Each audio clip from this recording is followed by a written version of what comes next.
Clunkier, but we do have some fun things to get to tonight. It's like half the episode might have some clunky bits, and then the other half is actually super prepared. It will be really good, and definitely has some exciting stuff that I've been looking forward to getting to with you guys. Oh, this episode's going to take place over the course of one full day, I think. I'm pretty sure, just like last episode. So, same as last time as well. Sim's time might be looking a little bit different and going through more than one day, but for our purposes in canon, this is all going to take place on one day, besides the flashback, of course. Without further ado, then let's go ahead and get into Traitorous Season 2, Episode 4, Reflection. As we cut over here, I'll get Sims unmuted, and we're jumping into a flashback, of course, as always, at the top of our episodes here. And today our flashback is starting at the Clark estate, and we have a couple of people out on the stoop here that look pretty young because, yes, we are not just in 2020 for this flashback like we have been the past couple of episodes, but we are all the way back in 1972, a year after our little flashback from the first episode. And here we have both Robert and Juliet outside the Clark estate on the stoop, ready to head in on a bright day. There's, like nice music going. There's a bunch of people in the home. We're going to pretend there's a bunch of other Sims kind of mingling about, chatting, dancing, talking, and such, as both Robert and Juliet walk up to the happy couple, Rona and Justin here, who will, greet them cordially, of course, pleasantries for their housewarming party that Justin and Rona are throwing here to kind of welcome everyone to this, gorgeous brand new home that they've just bought, recently married. And we're going to actually have Juliet here give Rona the little, housewarming, a pleasant present of just, some little vase or plant or what have you. I don't know if... I guess we'll give gift to simoleons. We'll just pretend it's some plant or something. She doesn't have anything in her inventory. Just being, cordial as always, civil for, the public spaces and such. Nice, expensive gift there. As Rona replies, I'm like, oh, so nice of you guys to make it. As Robert says, oh, absolutely, gotta keep tabs on the competition. Justin sort of forcing out laughter at that as well, replying to Robert, always the comedian, as Juliet just sort of moves on, saying, it's a gorgeous home, congratulations.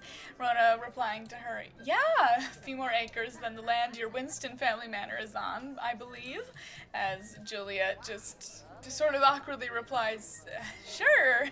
Robert saying, I'm gonna need to see paperwork on that fact, but Justin saying, well, we're gonna need plenty of space to get to work on a nice big family, as Rona continues on, jumping right onto that comment there, saying, oh yeah, at this rate, I'm sure that family will be started pretty soon, keeping her gaze kind of bouncing around in the conversation, but usually more squarely on Robert as she continues to talk. Though, I think there's something admirable in taking your time and holding off on such a commitment for a couple of years like you two. Justin and I are just so eager and certain that we want to start a family as soon as possible, God willing. Juliet definitely uncomfortable with the kind of weird competitive tension that has entered the conversation here, excusing herself and saying, I'm gonna go fetch us some drinks, as Rona sort of points her in the direction of the kitchen where the, party favors are and stuff. I'll have her actually head into the kitchen here, as Justin also says, yes, I should continue to play host here. I think the Wellingtons just arrived, so excuse me. And before he can leave, Rona grabbing her, new husband here and planting a big kiss on his lips before he can get away really quick. Oh, they're married. Alright, fine.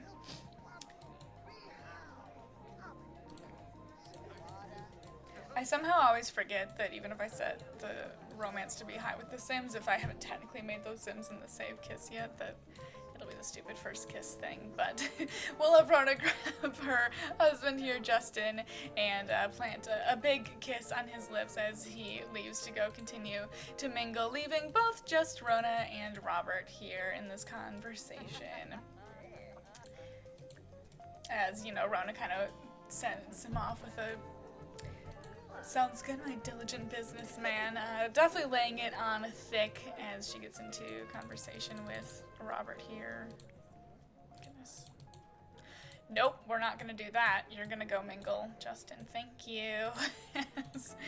Here we'll get Rona and Robert into a conversation. As Robert sort of chuckles and, kind of trying to keep a friendly front on the conversation to anyone who might be passing by, but saying to her, you should let up on Juliet. As, just gonna get Justin out of the way there. As Rona replies with, you want me to let up on your wife, or you think you should be saying that? As Robert sort of ignores that comment, moving on and saying, she's right. It is a beautiful home, but don't let Justin know I said so. Rona replying, yes, my husband does provide the best for me, kind of idly, staring at and showing off her really huge engagement and wedding ring that she has on, these days. Robert replying, I don't know if it's the best, but at least he provides. Rona saying, oh, and you're so concerned with me getting the best then? Robert kind of coolly replying, not particularly, but you seem quite intent on telling me that everything is perfect, which makes me believe otherwise. Rona just kind of forcing out a chuckle of her own at that, replying, maybe you're just jealous because this exciting life of decadence and endless nights of passion could have been yours if you didn't stick with that wet blanket over me. Robert genuinely laughing at that one, replying, you could always go toe-to-toe with anyone in a battle of quips, Rona. It's one of the first things that drew me to you the day you took to that front desk, despite me being spoken for. Rona is sort of smiling and letting down her defenses a tiny bit as he provides what seems to be a genuine compliment to her. Before, without letting the smile leave his own face, he continues to say, but make no mistake, I'm on track to the success that I always dreamed about, and that would be the case whether Juliet or you or some other floozy was on my arm. So when it comes to which of us is jealous, you'll always be the one wondering, what if, my dear? I should go find Juliet. As Robert throws one more smile at her, kind of nodding and heading off to the kitchen to find his wife. Rona's face kind of falling as that conversation continued on there, trying not to let too much of her anger show, but definitely very irate and insulted after that display there. And so with the anger coursing through her veins, Rona's going to take a minute to go excuse herself outside. Let me just really quickly bring someone else over here. So yeah, we'll have Rona step outside to take a minute to cool herself off, away from the party, away from the festivities and everyone else's prying eyes, as we're going to do a bit of pantomiming in this as well because I don't have the objects. set up in the game right now. But outside there's another someone taking a little bit of a smoke break out on the back porch as Rona stomps off here on her own, just kind of muttering under her breath, like, oh, that insufferable, pompous asshole. A young Catalina here, of course, looking over at her and giving her the once-over before saying, you look like you could use a hit, offering her joint over to Rona, as Rona just kind of sighs and looks around for a minute, making sure no one's really looking through the window before Rona steps over and takes it from Catalina, taking a long drag herself. As Catalina says, it's your party, why the long face? Rona just kind of brushing her off as, it's nothing. Catalina kind of zeroing in on it right away though and saying, my brother, Robert. Rona looking definitely taken aback at that, asking her, how did you? Catalina just kind of replying, lucky guess. As Rona stares at her for a minute before saying, right, Catherine Winston? I thought you ditched this place a couple of years ago. As Catalina says, please call me Catalina, and I mean, I make myself scarce, but that doesn't mean I'm totally gone. As they both just kind of stand out here and smoke for a minute in silence before Catalina picks up conversation again, asking, you guys are sleeping together, right? Or at least were? Rona looking even more startled at this as she shakily asks, what?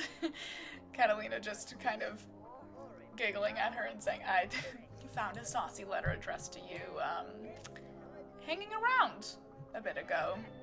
Yeah, he can be a real dick. As Rona just kind of resigns to the fact that she definitely knows about their affair, saying, have to agree with you there.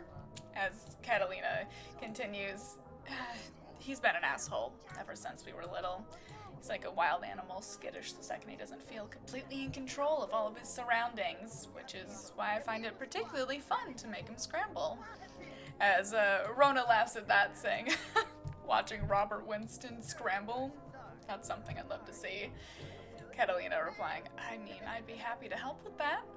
As Rona just sort of raises an eyebrow at the other Winston sibling here, replying, oh? As Catalina lets a smirk fall across her face, saying, I think this could be a beautiful friendship we've formed here, and a beneficial one, Mrs. Rona Clark. As Rona sort of returns the somewhat devious smirk to Catalina, and so with that budding friendship forming, we will leave them there in the 70s. Head here to Northridge High for potentially the last time we're going to be seeing Northridge High, as it is graduation. We're back in the future in 2021, but we are skipping ahead a little bit past where we were in the last times that we saw present day, only about a week or so forward past last week here, as we're at graduation for the seniors at Northridge High, which of course includes Samantha Winston, who is heading out as just after the ceremony. Let's take the walls down so that Sims will actually leave the camera down here. But she's meeting up with her family outside. Another scene where definitely a packed crowd. So many other students and parents and family are here. And for the purposes of canon, the rest of the Winstons are here as well. But I didn't want to bog down the game and put every single person in the household here and fill it up. So we just have the immediate fam. But all the other Winstons are here, of course, to see Samantha graduate. And she's just kind of meeting up with her parents, of course, right after. We'll have her go give her dad a big hug with them, of course, handing her flowers, congratulating her on graduating high school, singing her praises. Of course, you know what, we'll have her hug her little brother, too. We never interact with Chadwick. Here, Robert, definitely harping on those after graduation responsibilities already there. But yes, hugging the family, Amy's taking care of Tyler over here as they're congratulating her on this wonderful feat. But before they can get into too deep of conversation, another person needs to come say a big congratulations to Samantha, of course, and that is Maxwell, who is, of course, here. Her parents understandably waving her off to go say hi to Maxwell really quick. before they continue their conversation. Robert actually taking, like, just as soon as Samantha walks away, Robert back on his phone again, Amy just kind of glancing at him, but too exasperated to really say anything. Samantha running over and jumping into Maxwell's arms here, saying, oh, give me 1 second, I was just scroll down. As Maxwell holds out his arms, of course, and says, oh my goodness, congratulations, baby, I'm so proud of you. Samantha is saying, thank you so much, I'm so glad you could be here. As Maxwell says, yeah, of course, I wouldn't miss it for the world. Let me actually have here, I wanted to jump into his arms. I think I can. Can I not? Tell to leap into arms, there we go. Oh my goodness. There we go. Cute. As Samantha giggles and farts, of course, saying, we were gonna go get ice cream. I was gonna go with my parents if you wanted to come. Maxwell replying, oh, sorry, babe. I told my friend I would help with getting some supplies for this party later. But next time, Samantha locking onto that, asking, party? As Max says, yeah, some of my buddies and I were gonna chill tonight now that our finals are done, but we can totally set up a time to go get ice cream together or dinner or whatever you want soon. As Samantha kind of shyly decides to, take the chance on saying, I mean, well, if you're having a party, I'm definitely free tonight, especially now that I'm totally done. Max saying, yeah, I mean, I just didn't think you'd be interested in this party with my college friends. Samantha saying, I mean, we went to parties in high school when I hung out with the gossip squad, and a college party can't be that different. Maxwell sort of still hesitantly replying, well, it's not really that. Samantha pushing further, though, saying, come on, Max, I would love to meet your college friends, and that always take time away from me with you. Maxwell just finally relents. Oh, God, hello? No, we'll celebrate. Oh, they're trying to head to school. That's not what I thought they were doing. Oh, hold on. Pause. Chadwick, you get back here, too. Excuse me. No, get the fuck back. Literally all of the kids in Traitorous in the, actual Sim saves are constantly failing. Because I never let them go to school. It's fine.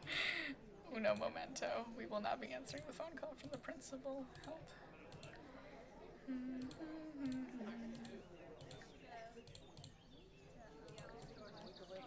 back to the conversation here. They were almost done. Reaffirm love, sure. Continue to be all sweet with each other. As Maxwell finally relents, saying, alright, I mean, I guess I can pick you up at 8 if you really want to go. Samantha saying, yeah, it sounds good. That sounds wonderful. Maxwell's phone beeping for a minute, kind of pulling it out, and saying, shit, yeah, Callie's texting me to get my ass to the party store, so I love you. I will see you later then. I'm so proud of you. Giving her, another hug again really quickly as he says goodbye. Samantha saying, yeah, sounds good. Love you too.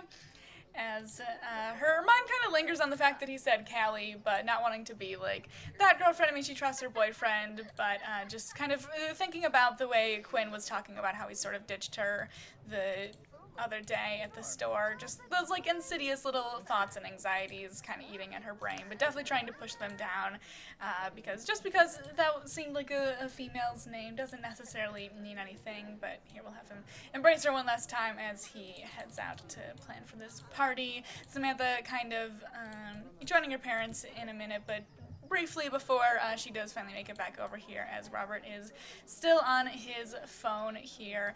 Amy kind of similarly, I guess, to the two in the flashback here, kind of trying to keep on the smiles and not really draw attention to anyone that might be standing around and listening, just kind of grimacing but leaning over to her husband It's your daughter's goddamn graduation. Could you put the phone down for 5 seconds? You spent half the ceremony on the damn thing. as Robert, in a similar way, continues to smile too, saying, I'm well aware of that, Ames, but do you think I would be that much of an asshole if it wasn't absolutely necessary? Amy is starting to say, these days I guess I'm not so sure, as Robert, not thinking about it, but just kind of glowering down at his phone and muttering under his breath, bitch, as Amy says, what did you say?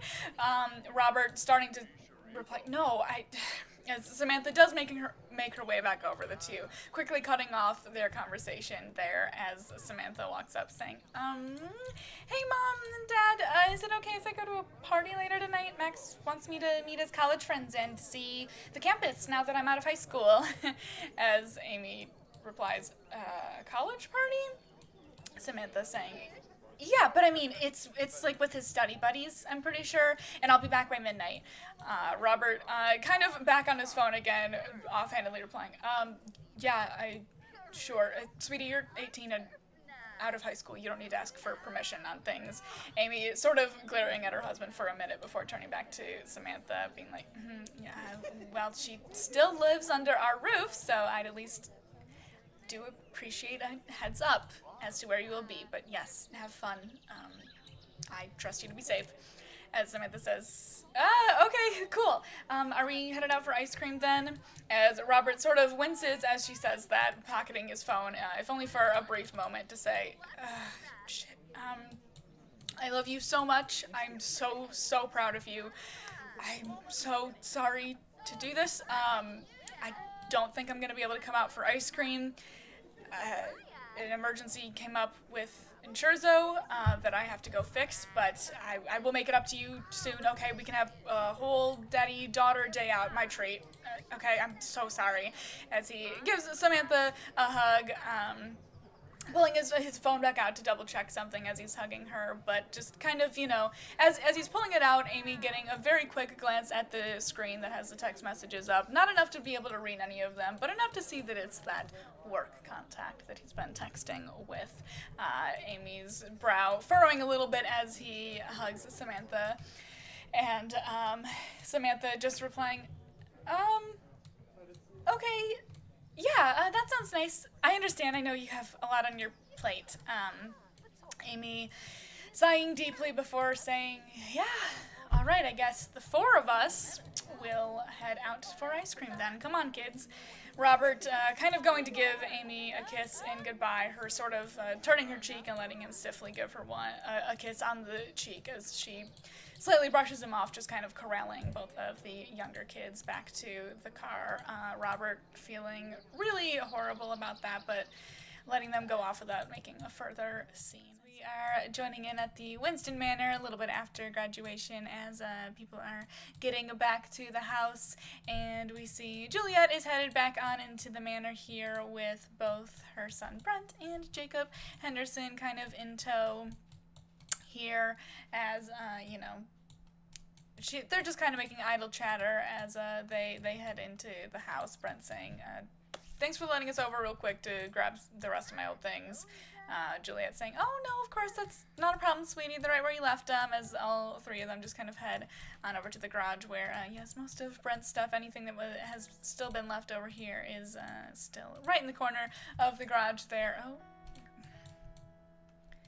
God. Anyways, stupid likes and dislikes. That's not even a sin that's in this scene. I just genuinely accidentally put them in the household when I switched it. Okay. As just more kind of a small talk and chatter as they go ahead and head over to the garage here. Jacob saying, it was a lovely ceremony. Juliet replying, oh, that's right, your daughter graduated this year too, didn't she? As Jacob says, yes, Quinn, she sang during the baby picture slideshow. Juliet replying, oh, that was lovely. Oh, he must be so proud. As Brent heads over to kind of start looking over, like the bed that he left here. Jacob saying, yeah, absolutely voice of an angel, just like her mom. As Juliet says, oh, that's wonderful. You're not with her mother anymore, correct? Brent just kind of turning to his mom for a second and just saying, like, Mom, as Jacob's kind of, makes like a it's okay motion at Brent, as he replies, yes, we broke up after I came out, as Juliet's eyes go wide for a second, saying, right! Oh, I totally forgot you were gay. Brent quickly interjecting and saying, anyway, yeah, all we'll need is the air mattress and we're good. Juliet replying, now, what kind of a friend is he if he's not even giving you a bed over there? Brent definitely catching her pause and the long look there as he says, I do have a bed at the apartment with my friend. Yes, it was just a bit torn up while we were pet-sitting Bandit. Juliet kind of confusedly saying, Bandit? As Brent continues, my daughter's dog. Juliet kind of eyes widening and surprising and saying, right, yes, Rosalie, how is Rosalie? As Brent just says, yeah, she's good, Mom. Juliet kind of saying that her efforts are not really needed anymore here, replying, all right, okay, well, I do have some other errands and things that I need to get done to, that I need to attend to today, so you still have a key to lock up? Yeah, Brent just saying, yes, no worries, Mom, kind of, hugging her, giving her a kiss on the cheek. As Juliet says, all right, I will leave you two be, kind of giving a look in between them as Brent just sort of rolls his eyes. Juliet leaving. Here, I'll just let him actually give her a little hug here. As Juliet does head out for the day here. Oh, 2 hugs, sure. Once she's gone, Brent kind of turning to Jacob as he heads back over to the bed again, saying, sorry about her, as Jacob just kind of watches after her going, oh, she totally thinks we're banging. Brent replying, as does everyone else according to you.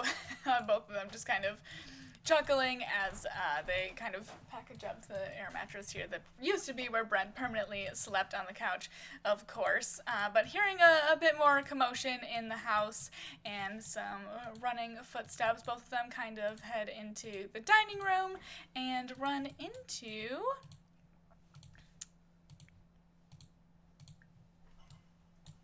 here.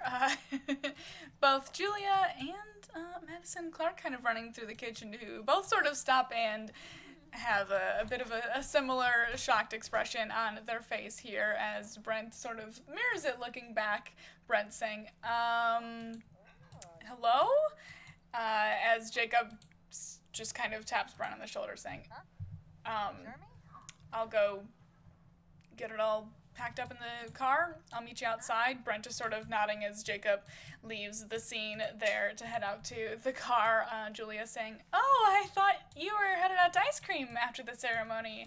As Brent says, no, that was just Rob and Amy and co. Hello, Madison Clark. Madison still just a pretty shell-shocked, like a deer in headlights here as she kind of awkwardly exclaims, wow, this isn't my house. Julia just kind of tapping her on the shoulder saying, okay, Maddie, why don't you go wait outside?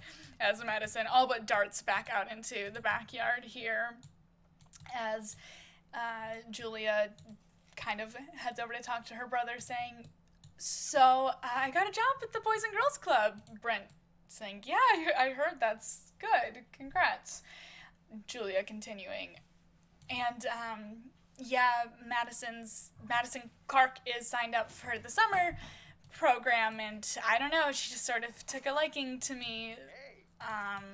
Brent squinting a little as he says, I mean, school just got out. Is the summer program even started yet? Julia, knowing that she's not the best liar, clearly a trait that has been passed on to her offspring there, as Julia just kind of deflates saying,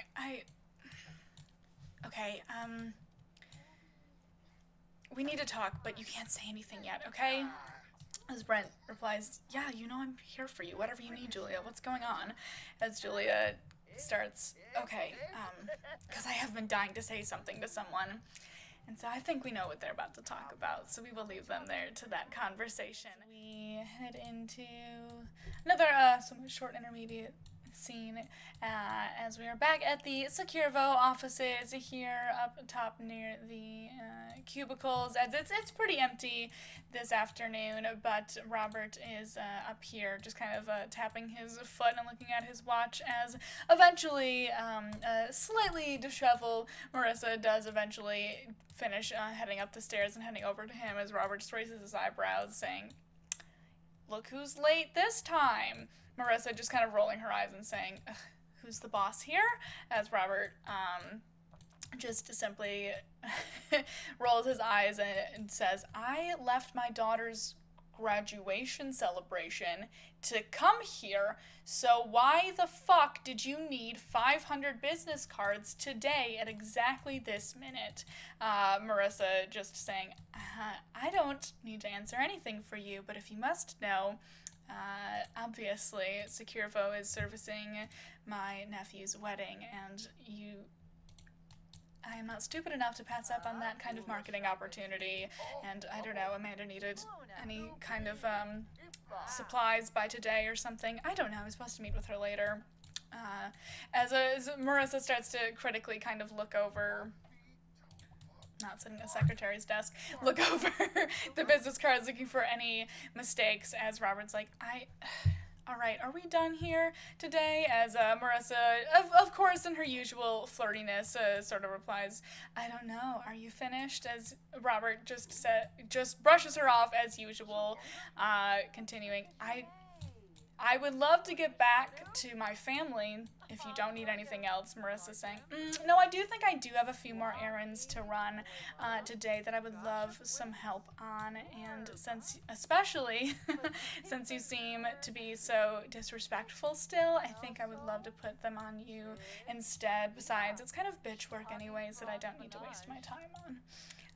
Robert almost, as usual, just kind of gritting his teeth, trying to not snap at this woman he's found himself employed by here for just as much change as he can to cover things, saying,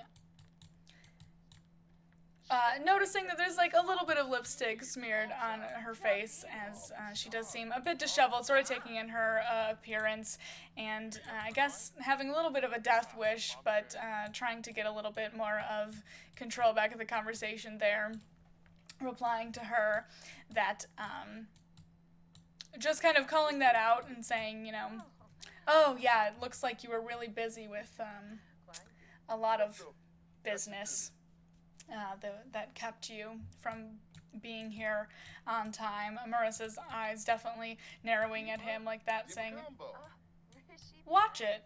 Your place is still definitely tenuous here, and it's really just out of the goodness of my heart that I'm even helping you at this point. And I mean, if you really wanted a little bit more help for your family, there are a few more things that I could ask you to do." As Robert definitely catches her tone, telling her, Marissa, I'm married, and I'm fine working for you, but you better cut it the hell out with the innuendos in the comments, as Marissa just kind of chuckles, saying, "Barely married."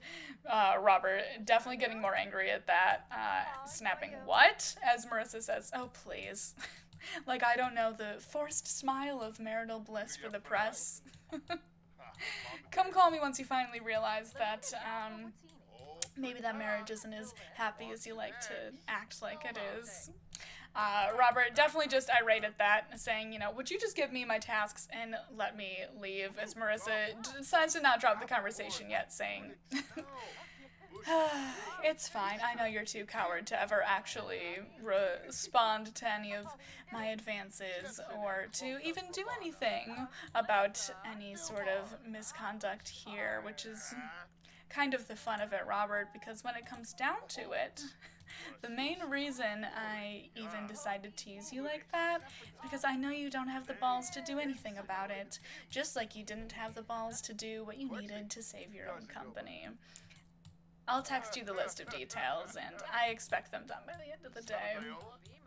Marissa, cutting the conversation off there, headed back on her own duties for the day, leaving Robert, as usual, frustrated and eternally angry at the clerk woman for the position that he's found himself in. But we'll leave them there. We'll leave Assistant Robert to finish up his tasks for the day. We are in the afternoon of the same day still, but over here at the wedding venue, of course, it is still in the process of being set up. Another scene where we gotta pretend there's a lot of other workers and other people around, including some of our other characters that we know, but we're not needed for this scene, so I decided to not add them to the house to save myself some time. But most of the people we know involved in the wedding, and even Marissa, are over here officially at this little kind of debrief and meeting as Amanda is kind of talking to everyone here, sort of finishing her spiel with, okay, and then after that, Mr. Rupert makes his final statements about my incredible contributions over the past year to the Cleft Palate Kids Association, or whatever it's called, and then the dance floor will be open up to everyone else for the rest of the night. Any questions?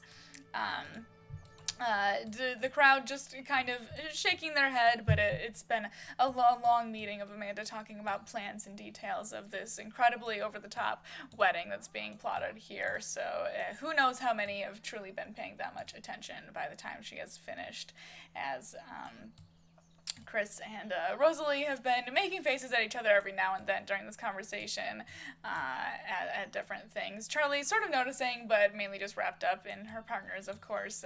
Amanda finishing off here with, Chris, do you have anything to add? Chris just sort of lost in his own thoughts and not really noticing that she said anything before Amanda just stomps her foot and snaps, Christopher, as he kind of startles and comes to saying, oh, what? As Amanda just rolls her eyes, replying, never mind. Okay, back to work, everyone, or back home if you're done for the day. Baby and I need to rest, so, Chris, follow me, as Amanda sort of pulls Christopher off for a second and clearly is kind of bringing him out there a little bit. Everyone's sort of dispersing. Rosalie heading back towards where her flower station is.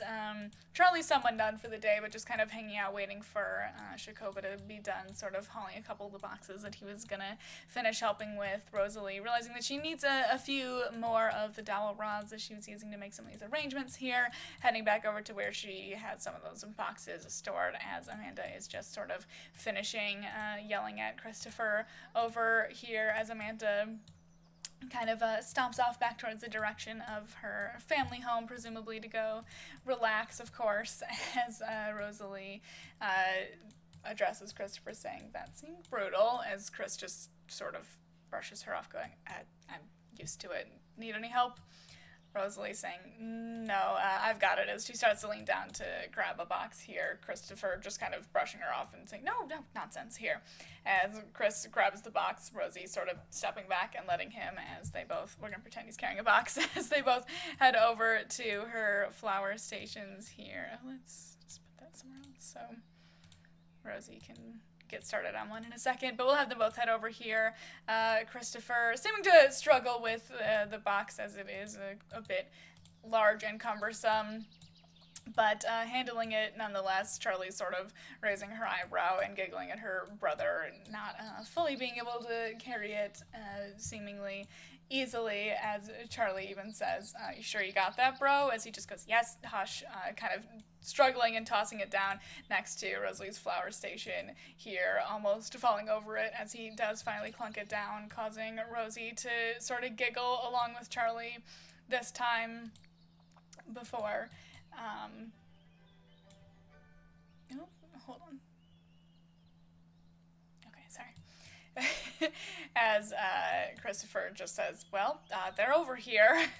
Rosalie saying, I mean, a little bit more rattled than I was planning, but I guess so. Thank you for your service, Mr. Strongman. Okay, we're not doing the cheek kiss, Sims. But in a bit of a friendly, bantery conversation, on a little bit better terms after the previous episodes. After, the moment that they shared at Rosie's house there, Christopher kind of trying to save face, saying, hey, I would have been fine if the sun wasn't in my eyes, or Rosalie laughing again, and replying, oh, so your 2 left feet is the sun's fault now? Chris kind of taken aback, saying, 2 left feet? Rosie continuing, yes, I was practically leading when we got stuck together at the charity gala last year during the dance part. Chris saying, how dare you? Just sort of smiling at her for a moment before his own phone beeps, pulling it out and looking at it and saying, all right, I'm being requested to bring snacks to the missus, so I'll see you later, I guess. As Rosalie says, all right, be careful. Christopher just sort of shaking his head and rolling his eyes at her, walking away. Chuckling, also heading towards the direction of the Ritter home over here, as Rosalie is chuckling along and just starting to get to work on something here. I don't really care. Start something. As Chralie does put her phone away and comes a bit closer to Rosie, watching her work for a little bit, making sure that there's not like a ton of work is around and there's not a ton more work to be done today, so most people have dispersed, and keeping her voice a little bit low as Chralie just kind of sighs and says, I'm sorry, my brother is an idiot. Rosalie startling a little bit and turning to her saying, I'm sorry, what? As Chralie says, listen, my brother's dopey looks work on a lot of other people, but not me. I mean, I knew for a while something was on his mind that he was reluctant to give up, but Rosalie kind of stopping her work as she turns to Chralie shakily saying, I'm sorry? Chralie continuing, but when he decided to get in his car and leave, planning to head out to you, and then he got that text from Amanda that drove him to a motel instead, of course he panicked and called me, finally telling me everything that had been happening. I mean, of course I was happy he was finally telling me the truth, but more than that, I was happy to hear the light back inside him, as Rosalie's a bit taken aback hearing someone sort of call out a situation she had previously thought was kept between her and Christopher, but not really trying to refute it, just asking Chralie, what do you mean? As Chralie continues, when we were younger, we used to play make-believe all the time. He always had some elaborate character, be it a brooding writer or Indiana Jones knockoff, and he'd get so excited about all the adventures that we could take together once we were adults. He'll deny it, but he'd get really excited about whoever we might both end up with and having little families together and taking both of our children on adventures together. He'd make me laugh and smile so much because no matter how outlandish, it always felt like a part of him believed that all of it might just happen one day. It's just that mix of humor and just the right amount of absolute fearless hope that made me completely believe all our tales would happen too, even if just for a moment. He lost all that hopeful lilt the first couple of years with Amanda. Whatever the reason, he just didn't seem the same. Even if he was still my smiley brother, I could never really quite place my finger on what exactly was different until I heard that hopeful tone back in his voice on the phone that night, and I realized how much I missed it. He sounded so hopeful and so happy, telling me all about you and plans to run away and start a life with you. And it left again as he started to cry and tell me how Amanda was pregnant and he didn't know what to do. And he asked me what he should do. I mean, I know what I thought he should do from that conversation alone, but, you know, I can't make that kind of decision for someone else. Rosalie, taken aback as she has listened to Chralie talk and feeling a little bit choked up and anxious herself, just quietly saying, what did you tell him? As Chralie says, I told him that above all else he should follow his heart. Turn his brain off and do what feels right. I'm sorry, he's a fucking idiot, and he didn't take my advice. As Chralie just kind of nods and pats Rosalie on the shoulder, seeing Shakoba done with his work and waving her over. And Chralie kind of leaving Rosalie be as Rosie sort of stares off after the direction that Chris had followed Amanda in, with a lot more to think, having more context of what exactly happened there the night that she was supposed to meet up with Chris to move away. We check in at the Clark estate, where Hunter is one of the people in the household here, just kind of hanging out, helping along with some of the... Sorry, 1 second. There we go. Helping along with some of the other, menial tasks that Cypress is helping with. Pretty much everyone's on wedding duty right now, as Amanda's taking up most people's time. But Marissa has come home and found Hunter here, kind of absorbed in his work, excuse me, and not really noticing who was coming in the front door, making an egregious error, but looking up to see that it is Marissa, eyes widening and kind of quickly standing up from his chair as Marissa's gaze narrows. Hunter kind of taking a step back as Marissa starts to all but stalk forward, saying, avoiding me, little bro? As Hunter shakily replies, nope. Schedules just keep being opposite to each other. Speaking of which, I really gotta... Marissa cutting him off with, I don't think so. Did you think your debt was paid to me just because of the Insurzo takedown? Hunter saying, just sort of stammering without even being able to really get anything coherent out as Marissa continues. Because I don't think that one favor covers the fact that I saved you from prison for the biggest fuck up of your entire life. Hunter, I don't really want you guys sitting for this conversation. Hunter, stammering, but getting a little bit of courage behind him, saying, I've done more than one favor for you over the years, Marissa. That was just the biggest. As Marissa says, yeah, but you'll be repaying the debt of me having to take on that little brat as my daughter until your dying days. As Hunter says, you didn't have to. Marissa cutting him off once more with, and ruin the entire Clark legacy and my future because you decided to be a dumbass and lurk on the dark web? Yes, I did. Hunter saying, I was gonna say you didn't have to adopt her. You could have done something different. Marissa replying, what, kill her so you didn't have to? What the fuck else was I supposed to do with an infant that you so graciously dropped in my lap? Hunter once more trying to defend himself with, listen, as Marissa says, no, you listen, Hunter. Kind of stalking closer and closer to him as they continue to converse. Here, let me get them in a bit of an angrier conversation once more. Hopefully standing as well.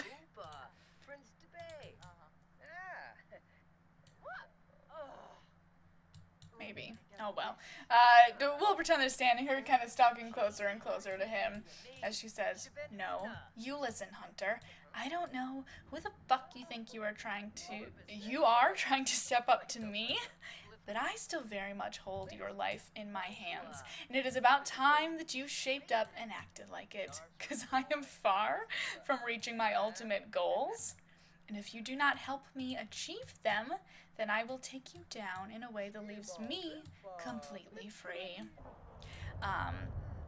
As she has kind of backed Hunter up against a wall here as they are talking.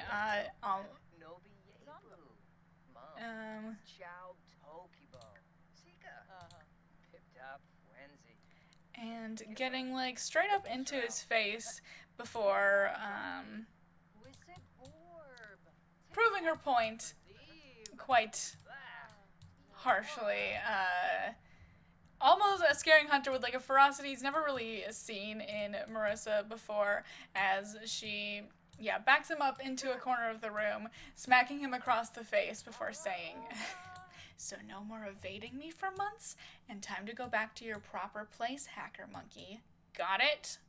As Hunter definitely a bit disturbed and startled by the way that his sister's acting. I mean, she's always been intense, but this is like a whole other level, just sort of nodding along here as Marissa decides that, her point has been made, but not really noticing that although they are almost alone in the household, the house is not completely empty, except for those two, and the Sims are kind of messing up my placing here, but we see that Shawn has been standing outside of the room, merely listening in for the whole conversation, so we will leave them there in the Clark household to recover from that. I'm going to let the game fast forward and get a little bit darker out as I talk for just a second and say that, yeah, I've been a little bit bad at writing down when I get things from the gallery this season, just because I've been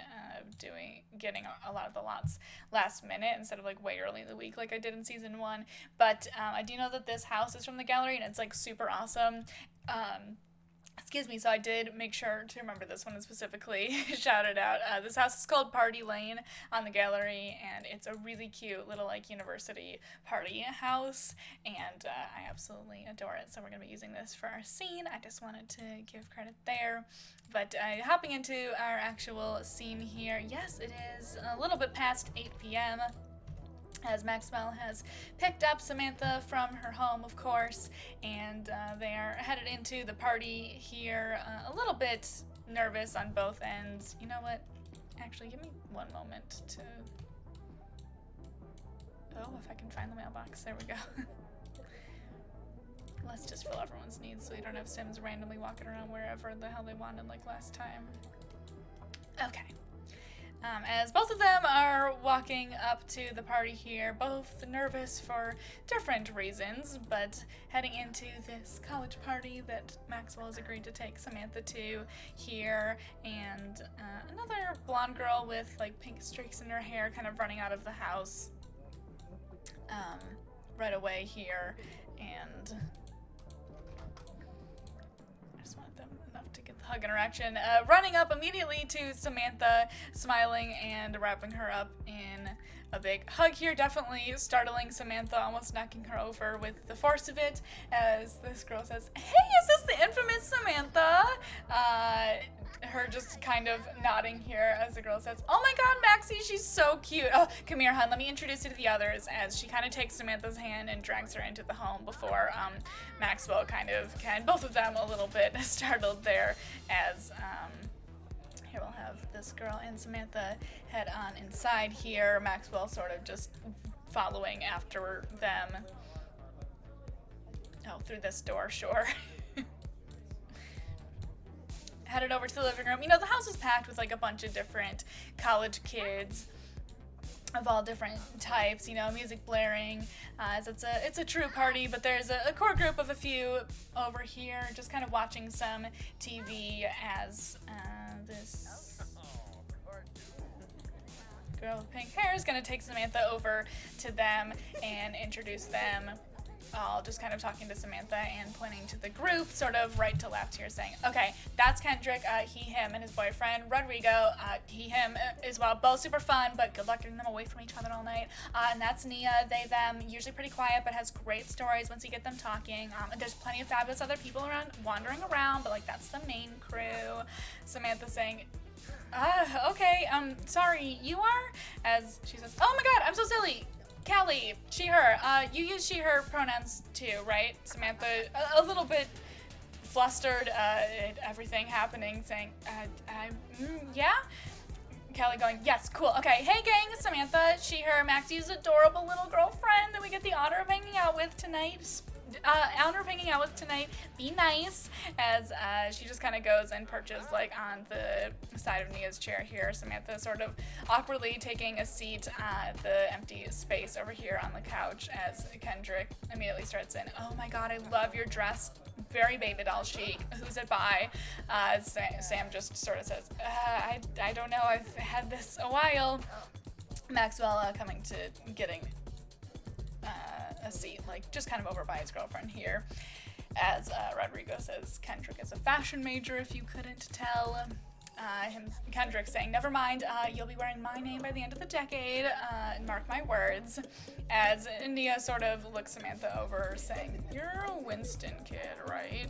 As Samantha seems a little bit startled with all the attention in general, replying, yeah, I'm Robert II's daughter, as 𝕋𝕒𝕒 squints at Samantha a little bit more, saying, "Where do you go then?" As Samantha says, "Oh, I actually just graduated high school today." So Kendrick exclaiming, "Oh, congratulations! Oh my god, we definitely need to celebrate then." Samantha just sort of saying thanks as 𝕒𝕒 looks over at Sam saying, "Oh, daddy paying for college next year then?" Samantha replying, I don't know. The past year's been really hard with the death of my grandfather, so I haven't had like a ton of time to think about what to do next, actually, as Callie's voice kind of rings out from the little terrace here. Ooh, Caleb Vitor, go away, please. No. As Callie's voice kind of rings out, calling for, Maxie, come help me with the keg. Maxwell just sort of excusing himself from the conversation to go help out there. Samantha just sort of chatting along with Maxwell's friends, still a little bit flustered, feeling the anxiety bubble up in her for a bit until it's been quite a while since Maxwell's been helping Callie with the keg out there, and so she decides to excuse herself from the conversation really quickly to go find her boyfriend really quickly, as she just sort of like ducks outside here. And I'm gonna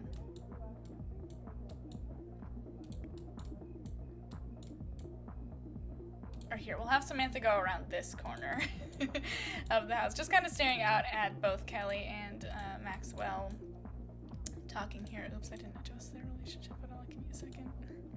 Just make them close enough that they'll hug. As she kind of slowly walks up and catches the tail end of a little conversation between Callie and Max here, hearing Callie say, "So she doesn't know anything?" As Maxwell says, I don't think so. I mean, I haven't said anything." As Callie replies, "All right, I mean, she's clearly not stupid, though." Maxwell's saying, "No, I know, I'm being careful." As Callie just kind of shakes her head, saying, "All right. Love you." As Maxwell says, "Yes, love you too." Both of them sharing a little, the vampires tonight, man.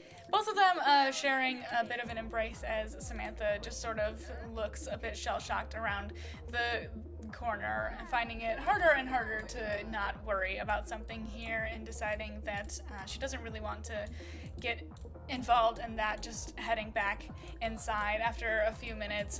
Maxwell eventually joining her inside with a drink for both of them, just sort of giving Samantha on a cheek, as affectionate as always, but Samantha definitely starting to feel more and more unsure about coming here, and whether or not there was more to Maxwell not wanting her to be here than just being nervous about it being a college party. So we'll leave them for the party to go on. Hopefully Samantha can continue to have fun in the festivities despite feeling a bit like crying at the moment. We are here outside of an apartment building closer to the city as we head back to Jacob's apartment here, and it is night, of course, and they're both in their pajamas. Brent just kind of finishing setting up the air mattress from home over here in his guest bedroom that he's been staying in since, yes, his normal mattress has been a bit tattered by Bandit.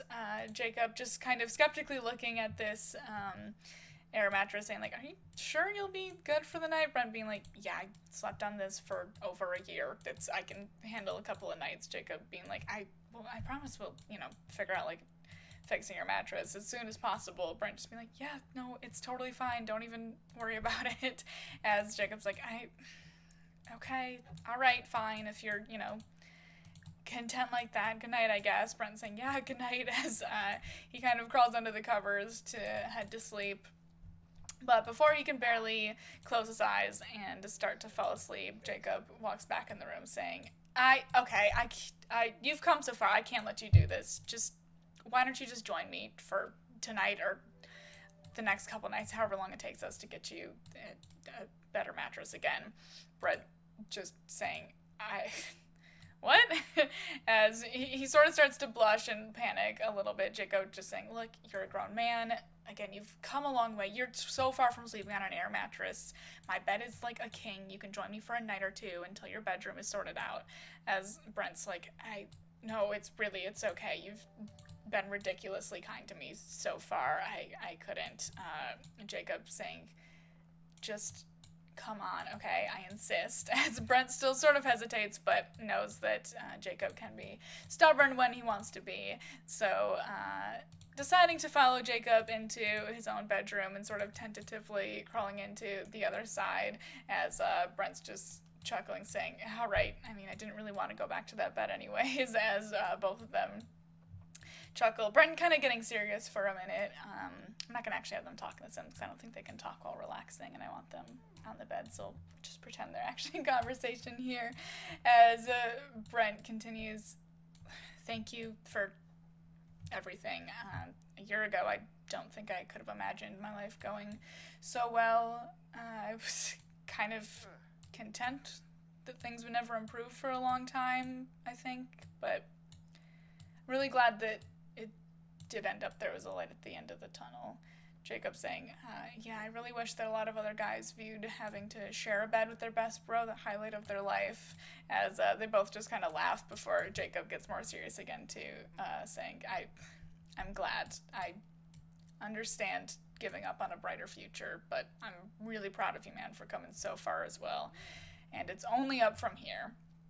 As both of them just kind of smile at each other for a minute, sort of reflecting on the past year and kind of, the journey that Brent has definitely been on, getting his addiction under control as he's improved leaps and bounds since last year. Both of them just sort of smiling at each other for a little bit, tension sort of growing in the air before Jacob just kind of cracks a smile and says, big spoon or little spoon? Brent kind of letting out a breath he didn't realize he was holding and laughing as well, saying, good night, as the both of them do just finally crawl under the covers and head to sleep.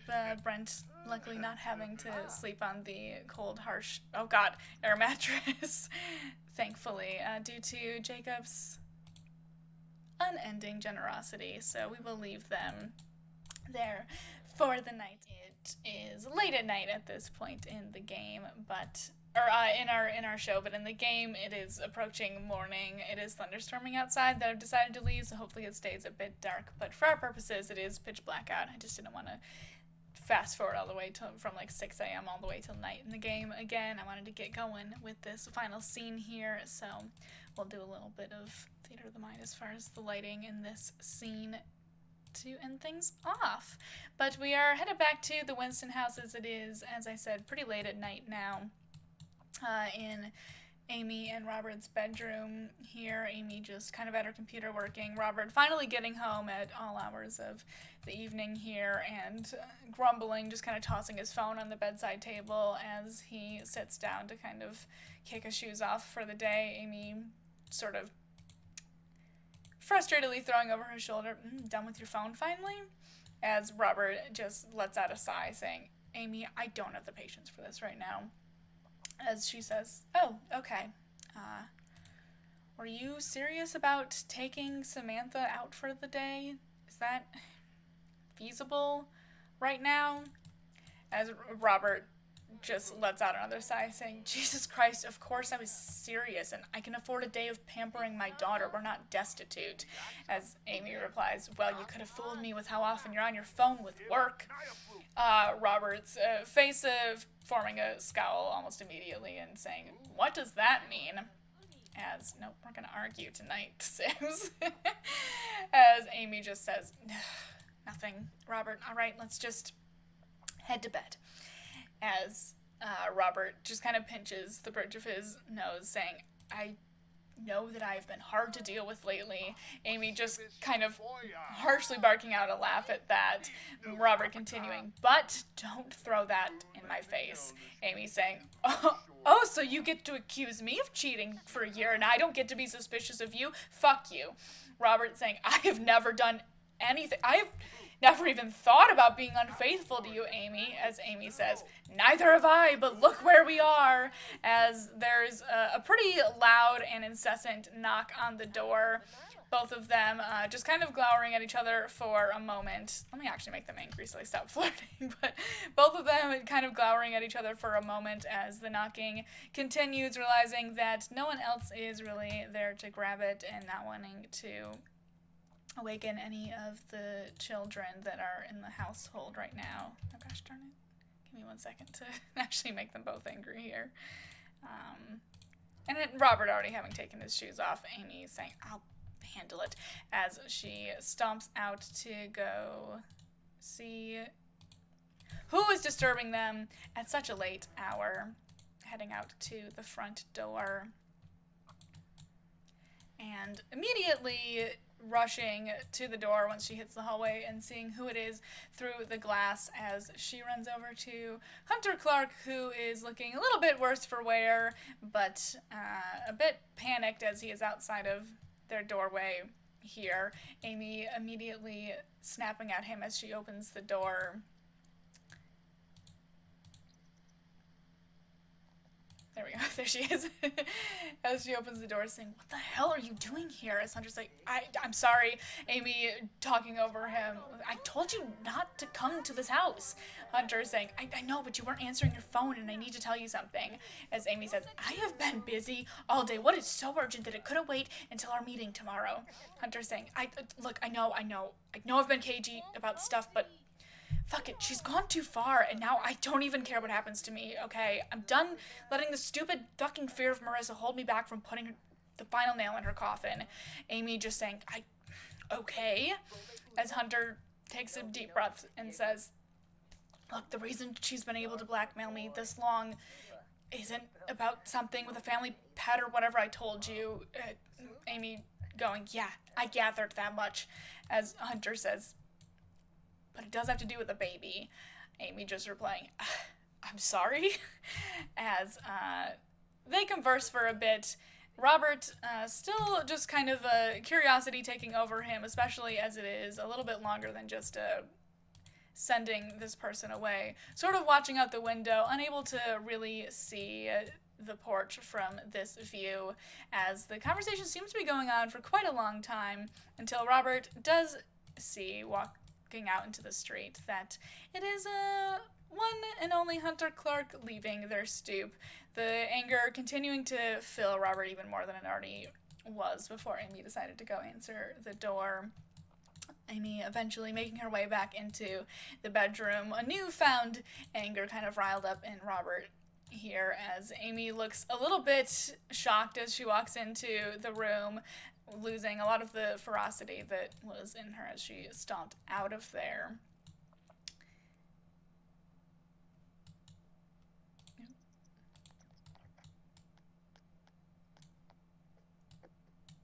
Walking back into the room here as Robert immediately starts in with Amy saying, you don't get to yell at me about there being nothing between you and Hunter Clark when I just watched him leave our house at 1 in the fucking morning.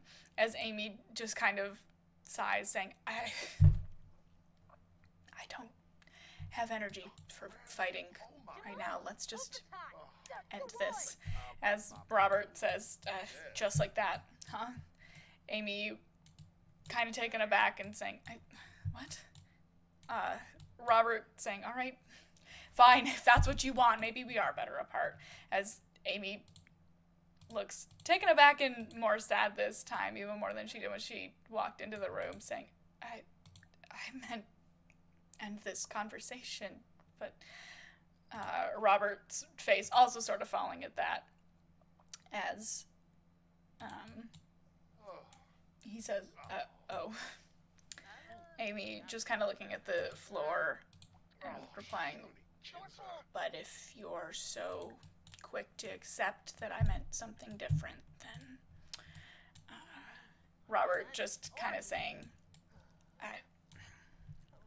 things aren't good between us, Amy. Maybe that's the answer we both keep skirting around, as they both just sort of look down at the floor for a minute, not really sure where to take the conversation next.